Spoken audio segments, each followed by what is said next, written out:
as opposed to stimulants, which you're stimulating the liver, you're stimulating the pancreas, you're stimulating peristalsis, you know, and that creates innervation on its flip side. So for now, do what you can, work yourself off of it in the future. Get, you know, like chicory root or something, roasted chicory. There's a lot of, they have a lot of herbal formulas that taste just like coffee, but get rid of the milk. Dump that milk. If you're making that milk, coffee tastes good with the milk, dump them both. I am Sabotage Man. I don't want to do cold turkey on the coffee. I love coffee. Well, then a mate as well, but tea is too. Yeah, you work to a tea or get a tea that tastes like coffee. Roasted chicory roots taste like coffee. There. How about honey? Yep, you could use honey. I have no problems with honey. It is okay. A lot of people think it's bee vomit, which, you know, however it is. A lot of people have negative aspects of honey. I know a lot of villagers that die for it, but then again, they don't have access to a lot of fruits and berries and things that are other sweet for them as opposed to honey. But I'm not opposed to honey. I personally have burned out on it. I mean, I eat it. I appreciate the honey from Switzerland. Super good honey. Moving to Idaho, appreciate all that honey, and I've been nipping on it. But those are good honeys.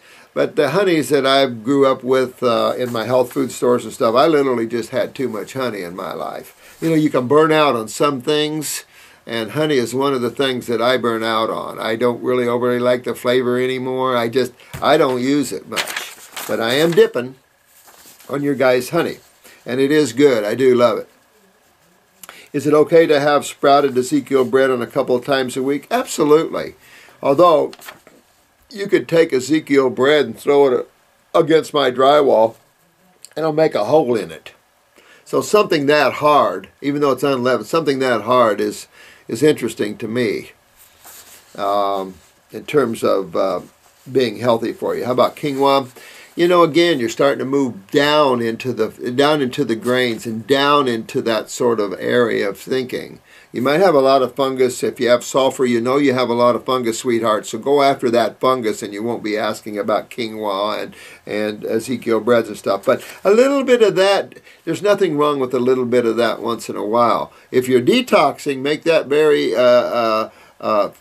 infrequent. In other words, once a week or twice a week as a pat on the shoulder. Look what I did. You know, I hate to think it in that way because we do treat and, you know, develop those kind of habits. But you know, whatever we can do to break the bond of this conditioning and this misinformation that's packed in our conscious minds or in the causal body, we've got to undo that and wrap it with truth.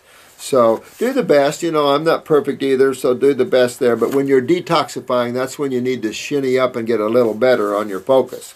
And you're all going to find that. As much judgment as some of you made toward me, you're going to find that in your lives here.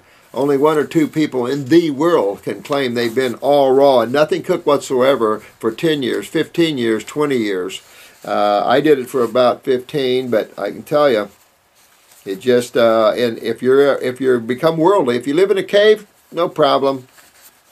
Can I eat it with veggies? Quinoa? Yeah, absolutely. How about almond milk for my smoothie? See, you're asking about all the things that I would say yucky to. You're asking all the things, and when you start picking up these things, you're not going to detox well, and you're going to get frustrated. So you're picking up too many things. And I'm the reverse. When you ask me about that, I'm going to actually turn this around on you, sweetheart, and say, you know what? Why don't you shuck all this and do better? Why don't you get more fruits, berries, and melons, and then maybe a salad a day and try to go all raw? I mean, I don't know where you're at in detoxing and the like here, but if you really want to get deeper into your body, you've got to let these things go and make them once a week type thing. It's just kind of one of those happy meals that you did it. However, the taste of a big bowl of fruit for me far exceeds a bowl of quinoa.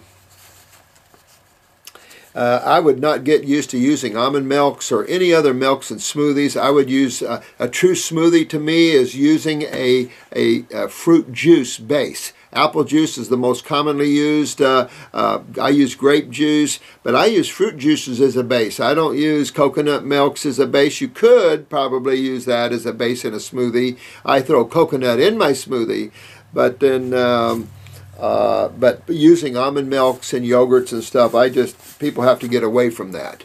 And of course, if you buy almond milk You're buying a pasteurized ingredient. If you're going to make almond milk, better. But again, you're talking about very concentrated milk. You know, a very concentrated milk. And so you have to be careful about these highly concentrated protein type drinks. Especially if you're in pain or you're hurting or you're full of mucus and stuff, detoxify yourself and then introduce that in minute amounts in your life and you'll be good. How long should I stay on the stomach and bowel and parasite formula? Well, if you have sulfur in you, you might want to stay on that parasite M for several months. Then you can come off of it, and if you don't have any craving for quinoa and breads and stuff like that, you got a hold of your fungus. But as soon as you start saying, boy, that quinoa sounds good, that's fungus saying, hey, I'm hungry. So then I would go back on parasite M. Stomach and bowel, depends what your eyes look like. I have people on that for 6 months to a year, if not a lot longer. That's a good formula. There's nothing in there abrasive. It's all healers and really cleans up the bowel. By the way, the second day on the stomach and bowel, number 3, I am having bowel movements after eating or drinking my meal. Wow, good deal. Good deal. Well, you're kicking butt there. You know, when you ask me, I'm going to just keep trying to pull you up on this. Listening to talk about neurotoxins, absolutely. It eliminates sulfurs, toxoplasmosis as a child. Oh, Jesus. Oddly, it manifested itself after I smacked my head against a pole riding my bike. Oh, my God. Doctors were not used to seeing that kind of infection. And, well, you know what? That really smacks here of heavy lymphatic toxicity, dear. So, actually, you probably want to eliminate all those things you were asking me about and really get deeper into this here. Shot in my eye, a period on cortisone. Yeah, it sounds like you're not moving your lymph well here, dear. And you go to brother, you're finding the same type of things there. I like your idea about the brain and nervous system for detox. It picks up the nervous system, helps the body to detox better. I would do a lymphatic bowel. I still like the lymphatic 1 capsules. Use one of those and then use a liquid lymphatic. And at the same time, you could use kidney number 1 capsule or kidney number 1 and 2 liquid as well. I think really what we have found that more aggression toward kidneys and the lymph system is appropriate. Don't ever forget the endocrine glands. You always have to bring up the adrenals to get the kidneys to filter. So those are some of just the few basic things. And it's not a lot. It's just GI tract, it's lymphatics, it's kidneys, and it's endocrine glands. That's the Fab 4. That encompasses the bulk of the human body, reaching into nervous systems and everything else. So appreciate your post. I'm going to have to break it here, unfortunately, and write this up so Chris can get it on for you. And thank you so much for your questions. I apologize for those that I'm just not getting to. Please, if you're suffering, call in here. We'll help you the best we can. We have staff that has to answer the phone that's not well informed, so don't get upset at us. We have some of the new guys there. They're answering the phone, trying to help answer phones. So hang in there. We're going to help you all.